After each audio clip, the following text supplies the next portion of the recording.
আজ 28শে মার্চ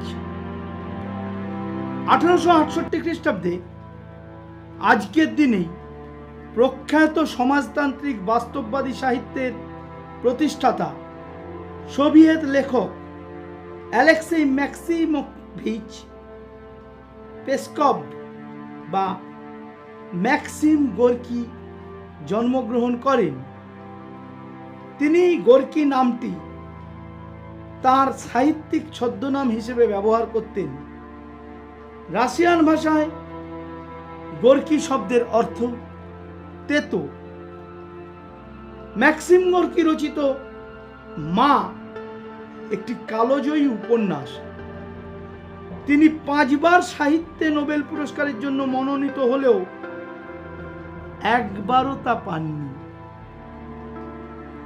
1871 খ্রিস্টাব্দের 28শে মার্চ নির্বাচনের পর প্যারি কমিউনের উদ্বোধন হয়।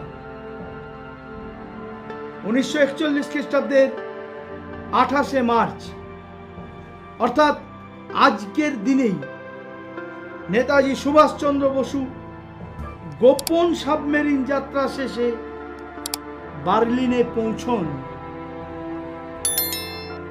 আর আজকের দিনেই 1941 খ্রিস্টাব্দে প্রখ্যাত ইংরেজি সাহিত্যিক ও মহিলা ঔপন্যাসিক ভার্জিনিয়া উলফ মানসিক অবসাদে আক্রান্ত হয়ে ওভারকোটের পকেটে ভারী পাথর দিয়ে ভর্তি করে ঔজ নদীতে ঝাঁপ দিয়ে আত্মহত্যা করেন।